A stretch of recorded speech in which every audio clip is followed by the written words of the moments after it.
Naomi, how long are you going to take? What time are you coming home? What are you doing with Skylar? It's already this late. Where have you been all morning? You didn't even come home to make lunch. I've been at the hospital to have a checkup. I reminded you when I left this morning, didn't I? And I think I told you that I would have this checkup a week ago when I made the appointment. I mentioned that I wouldn't be able to prepare lunch for you. I'm thinking of going to my parents' house to let them see Skylar. I'll spend a few hours there, and hopefully Skylar will be able to have a nap before I come home. Skylar was only born last week. You can't parade her about outside all day. You've got to bring her home right now. It's already this late. I can't believe you could be so irresponsible. Don't you care about Skylar at all? She could get sick. This late? It's still 1:30. And there's no need to be so overprotective. I've taken precautions for the sunlight, and we're only going to see my parents. It's not like I'm taking her to meet everyone I know or pushing her pram through a crowd of sick people. I'm following the doctor's advice and making sure she has undisturbed rest and gets her milk. I wouldn't do anything that I didn't think we both can't manage. But you can't keep her away from me this long. She's already been away from me for 3 hours. Skylar needs me. You can't do this to her. Give her back to me. What are you talking about? She's not a thing, and she's not yours. I've decided that I'll raise Skylar myself. I can't trust you with her. I've watched how you've been with her for the past week, and it's obvious that you're no good as a mother. You don't know how to take care of her. If you raise her, she'll end up unhappy. Or worse, she'll be unhappy and she'll be rebellious. It's people like you that end up raising criminals. I can't just stand by and watch you ruin her life. The best thing for Skylar is if you give her up. I'll raise her as my own daughter. She's mine, so give her back. Skylar's my first child, so of course I don't expect to be able to do things perfectly all by myself. That's why I've been listening to all the advice you've been giving me this week. And I'm really happy that you're helping, but no matter what I do, you keep on complaining that I'm doing things wrong. So that's what you're thinking of me. I'm doing my best to help you. How can you be so ungrateful? I bet you think that I'm in the way, don't you? You're the one that's living in my house. I'm letting you stay here. I'm providing the roof over your head, and I don't even ask for rent. I've done so much for you, and this is how you repay me? This is why I never approved of Daniel marrying a woman like you. You were the one that asked that we move in with you. Daniel and I were living together in our old house after we got married, and we planned to stay there. But you wanted us to all live together. You were the one that said you always wanted to live with your grandchild. You pretty much forced us to move in with you once you found out that I was pregnant, and I had to go through all the trouble of moving house when I was already really big. Why do you have to put it like that? I never forced anything. Just ask Daniel. He was delighted to move back in with us. I've done so much for you. It wouldn't hurt for you to show a little more appreciation, too. Can't you at least say thank you? I think I deserve a lot more, but I shouldn't expect anything from you. Appreciation?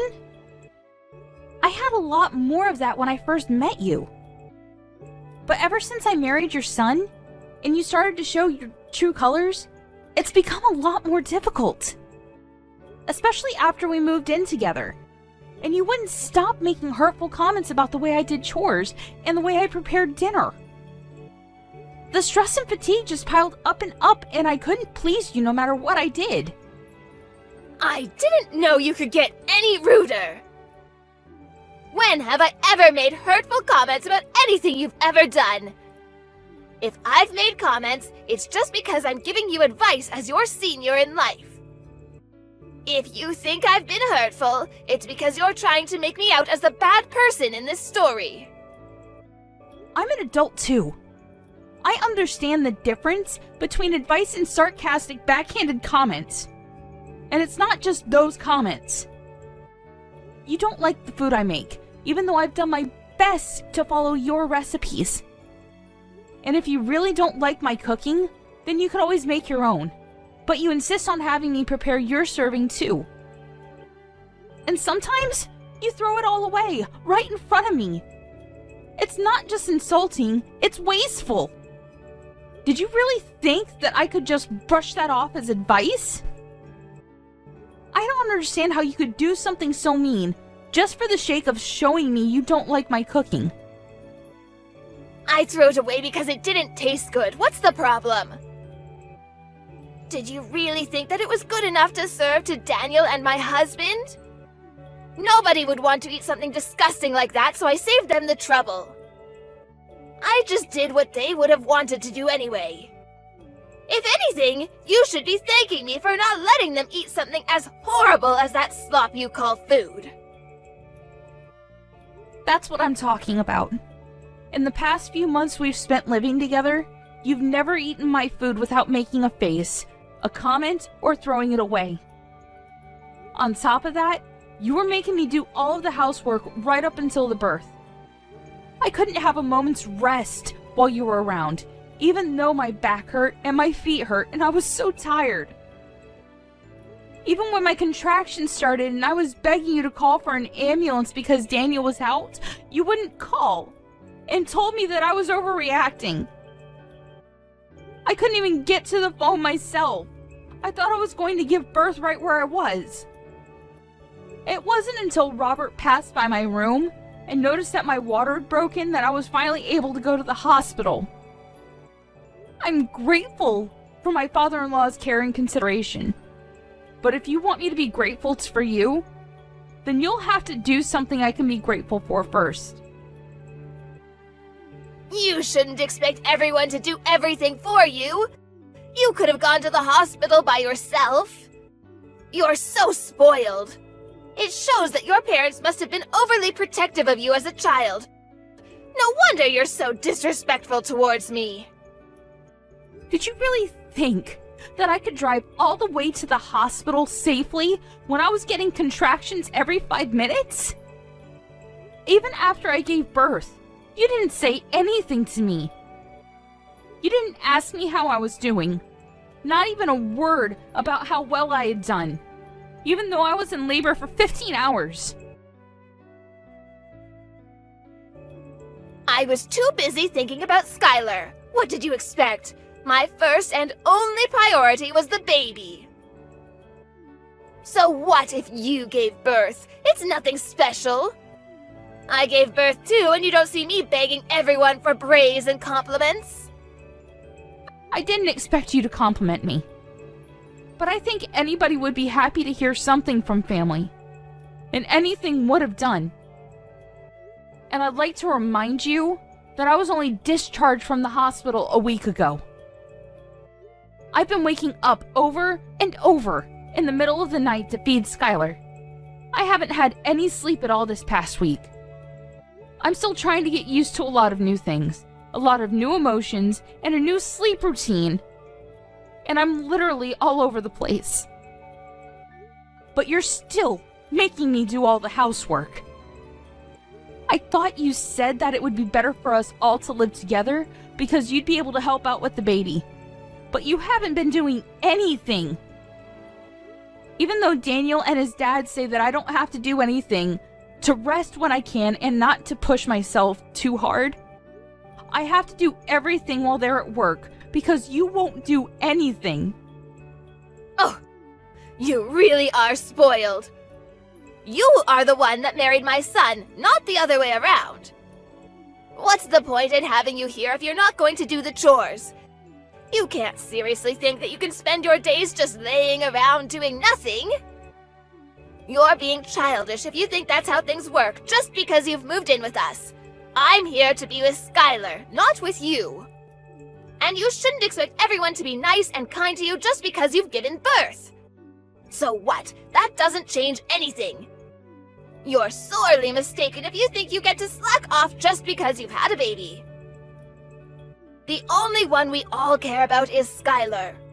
I couldn't care less about you, and nobody else does either. We only need Skylar. I can't believe you're not gonna even bother to hold back your punches. I take it you mean that there's no use for me at your house if I'm not going to do all of your housework for you? That's right, I'm glad you finally understand. We only need Skylar to make us happy. I don't need a rude, disrespectful, annoying daughter-in-law like you around the house if you're not even going to do what you're here for. Even if you did do the chores and prepare our food, you're so useless I end up having to redo everything you do anyway. You're just wasting my time, and having you here is a waste of space too, so we don't need you here. So you think I'm rude and useless? Alright. What, am I wrong? I don't think I said anything you couldn't understand. I made it quite clear. We don't need you in this house. To be honest, I'd prefer if you'd leave as soon as possible and never come back. You don't have to worry about Skylar, she'll be in good hands. We'll raise her without you. I think that's best for her as well. She doesn't need a useless woman like you as her mother. I just want to check. If you want me to leave, then that means you don't want to live with me, doesn't it? How many times do I have to tell you? I don't want to live with you, and I want you out of my house, do you understand? Yes, I do. I understood that perfectly. Then I won't be coming back. I'll be staying at my parents' house. They've got a spare room that I can use, so there's no reason for me to return today. I'll go and get my things another day. Will that make you happy? Of course, do whatever you want. You're an adult. I don't care where you stay as long as it's not in my house. Nobody in this house is waiting for you to return anyway. I'll have Daniel go and collect Skylar from you when he gets home from work, so make sure she's had her rest and you've got all her things ready by then. I'll let you spend these last few hours with her at least. You're not going to come back to this house, so this will be the last time you ever see her. I'm glad you've finally come to your senses. You're not fit to be a mother. I understood the part about not coming back to stay in your house, but you're wrong about one thing. I am not handing my daughter over to you. Skylar is staying with me. I'm her mother. What are you talking about? I just told you that you're not fit to be a mother. Are you going to take her away from me? You can't do that. She needs me. Oh, you think that I'm not fit to be a mother because I need support to raise her and because I can't handle all of the housework on just 1 hour of sleep a night? You expect the impossible from me. You're saying that I'm taking her away from you, but you're not her mother. She was never yours to begin with. She's my granddaughter. That makes her mine. I don't think that your way of thinking that she belongs to you is very healthy for Skylar.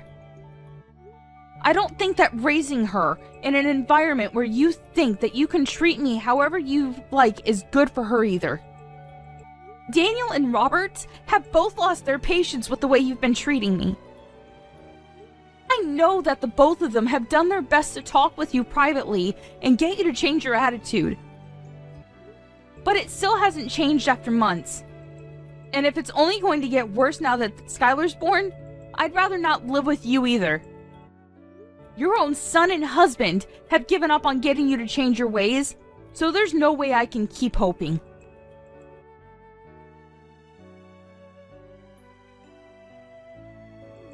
Robert as well?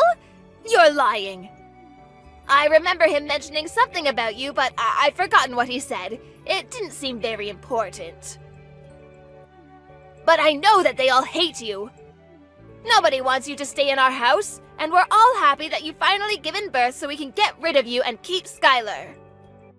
Who's they? Do you mean Daniel and Robert? Because I know Daniel loves me, and Robert is a wonderful father-in-law. And even if they did actually hate me, I think they'd be more mature about it. You've been far from mature these past few months. You've been passive-aggressive and childish at best. All you've done is bully me and make me feel bad about myself. I've had enough. We've all had enough of your behavior. If you're not going to fix it, then there's no point sticking around and waiting for you to change. I'm not returning to your house. And if you won't reflect on your actions, I won't let you meet Skylar. You won't let me see Skylar? That's ridiculous! You can't do that! You can't keep her away from me! You have no right to do that! I'm not going to listen to a woman that can't even raise a child properly! You don't have to come back, but I'm not letting you keep Skylar. Give her back right now! Skylar will be happier that way, and you'll thank me one day when you realize that. She belongs with us, not you. We'll raise her, so don't be so selfish and give her up. I'm sorry, but who's we? Daniel, Robert, and I. The three of us will raise her without you. I know that we can make Skylar a million times happier if you're not around to ruin her life. She doesn't need a failure of a mother like you. You should give her back to me for her sake. Robert's actually with me right now. Daniel will be here soon too. He's already asked his manager for the rest of the day off after he's finished in his meeting. The truth is, it wasn't a hospital appointment I had this morning. I'm sorry I had to lie, but you wouldn't let me leave the house until I said that I would be going to the hospital. What? Then where were you? What were you doing? I was being honest when I told you that I would be going to my parents' house, but I was somewhere else this morning. I went to have a viewing of a house with Robert to get his opinion. You went to see a house? But why would you do that? I didn't tell you to leave my house until an hour ago. And why would you need my husband's opinion? Daniel and I have decided that we're going to move out. And when we told him, Robert was very interested in the idea too. Maybe you should ask him for the details when he returns home tonight, since I won't be coming back. Ever. But why would Robert be interested in looking at a new home? Daniel and I have been thinking about moving back out, ever since we first moved in with you and you started to bully me. We've both hit our limits, and we can't take it anymore. It's too stressful being with you all day, every day, and he doesn't complain. But I know it's tough on Daniel when I vent after he's had a long day at work. It's been hard for the both of us. The only reason why we didn't move out earlier is because it was a strain on my body to move our stuff to your house in the first place, and we didn't want to go through that again. Hit your limits? Stressful? What's that supposed to mean? You're just exaggerating. How pathetic. All I'm doing is showing you how to do things properly. Daniel's had enough of your behavior too. He can't stand the way you speak to me, and he knows that you've been throwing away the food I make as well. He knows about how you follow me around when I do the laundry and the washing up, nitpicking at every single thing. He promised me that we would make preparations so that we can move out as soon as the baby is born. And he kept that promise. He found a few places that were open for viewing and cut the choices down to 2 places so I wouldn't have to go back and forth. When we spoke to Robert, he offered to pay half of the deposit, saying that he wanted to come with us. Excuse me? Robert wants to move out? Well, he was obviously including me when he said that.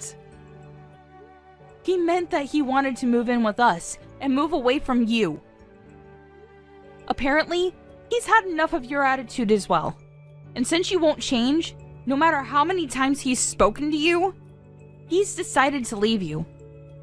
He's telling me that he left the divorce papers on the table in the living room. Have you seen them? He says that he's already signed them, so you just have to sign your side and leave them there. He'll have them filed tomorrow. I found them, but I don't understand. Why would he want to divorce me? I haven't done anything to deserve this.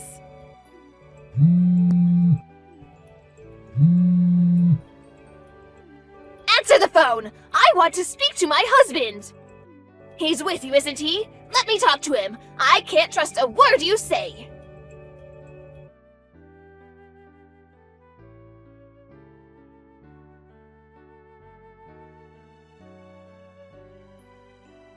Why would I lie? Those papers have already been signed, haven't they?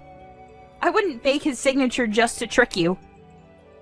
Robert says that he'll talk to you when he gets home, but that he's already made his feelings clear in past conversations. You just haven't been listening to him properly. Anyway, we're busy getting our new home ready. Could you wait until later? I don't understand why Robert and Daniel have to move away too. I only said that you don't need to come home. What about me? What am I supposed to do? They can't leave me here by myself? Robert says that he'll give you that house in the divorce. He has no need for it if he's moving in with us, and he doesn't want you causing us trouble just because you can't find a new home for yourself. You're lucky he's being so generous. Daniel and I had no intention of living with you ever again. And of course, we're not going to give you our daughter. Robert's decided that he wants a divorce, and that he doesn't want to live with you anymore. I think that explains everything you want to know. What about me? I'm going to live here all by myself? You're not making any sense. Why can't I come with you? Weren't you listening to what I said? We've told you over and over that the way you've been treating me is unacceptable.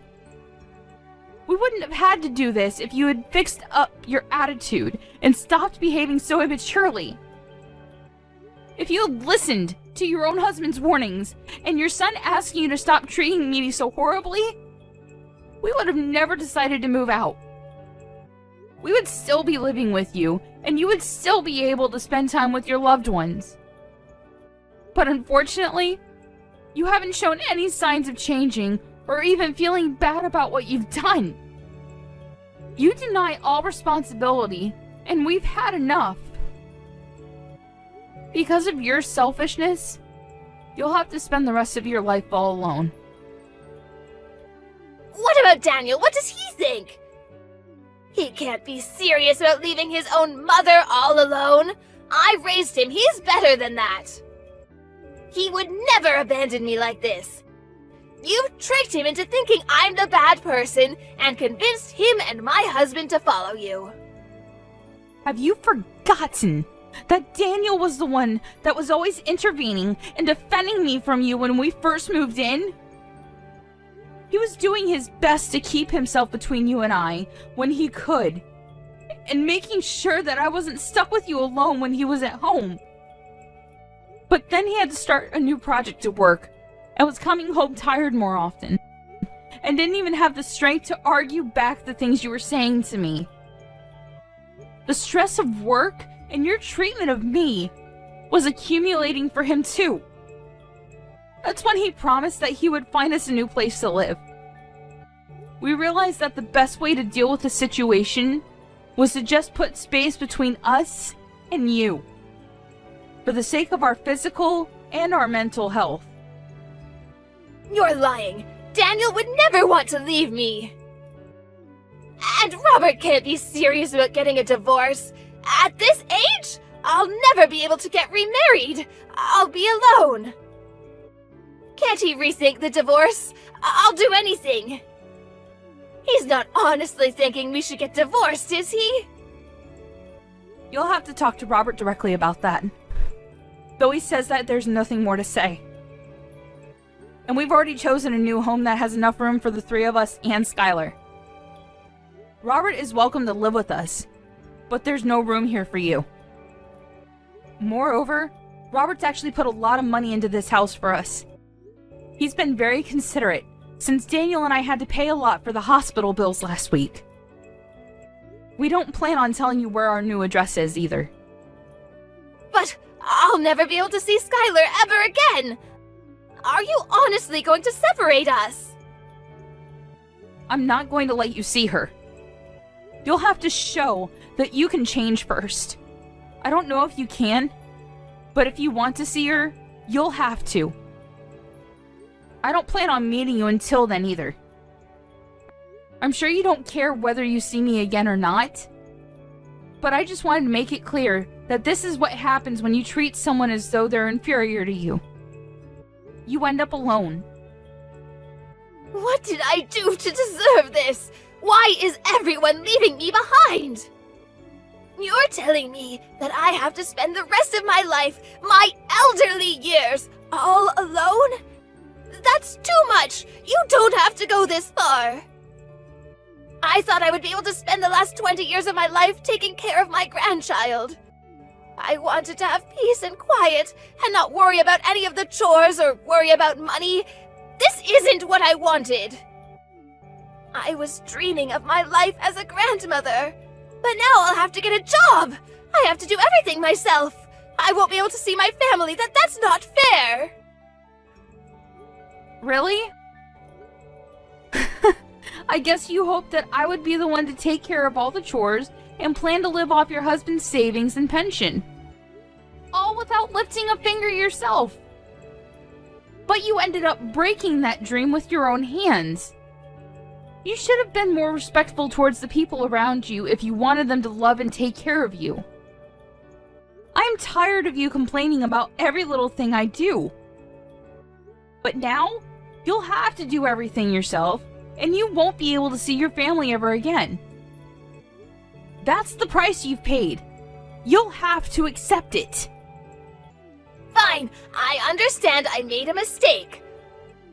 I shouldn't have been so nagging. I'll do my best to get on with you from now on. I'll change the way I've been acting towards you. So please don't move out. It's too late for that. We've already paid the deposit and signed the documents for the house. We won't change our minds about living away from you. And we'll be moving all of our things into the new place over the next few days. We're all going to live here in peace without you. Robert will be returning to your house this evening to pack up our essentials, so you should have a good long talk with him then.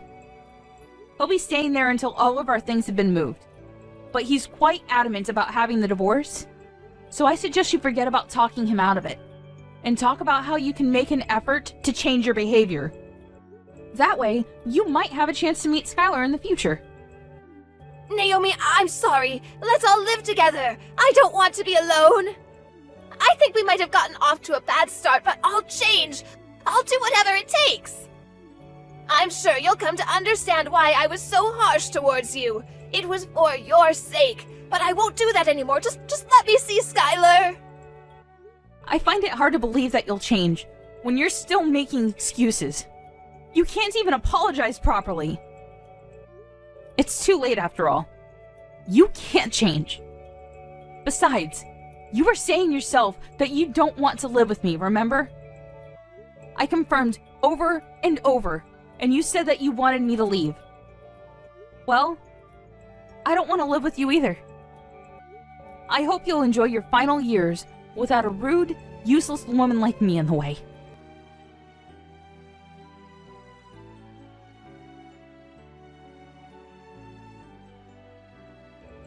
After her conversation with Naomi ended, Kim had no choice but to wait for her husband to come home.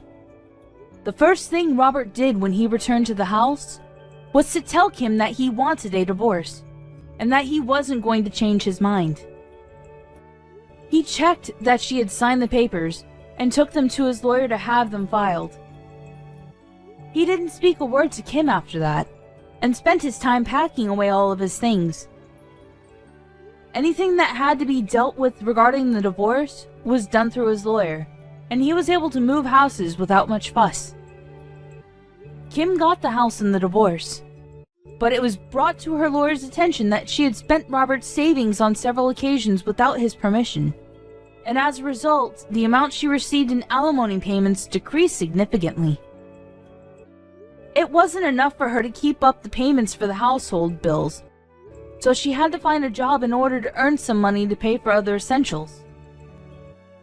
She was so desperate to meet Skylar that she went to Naomi's parents' house and demanded that they tell her Naomi's new address. It didn't occur to her that she should have just shown Naomi that she was making an effort to change. In the end, Naomi's parents called the police because of how aggressive Kim was being, and Kim was taken away in a police car to be questioned. Kim was not only divorced and looking for a job, but had also been slapped with a restraining order from Naomi's parents.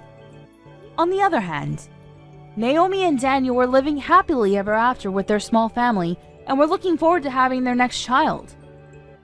Robert was delighted he was freed of his selfish wife and was taking great pleasure in taking care of his granddaughter.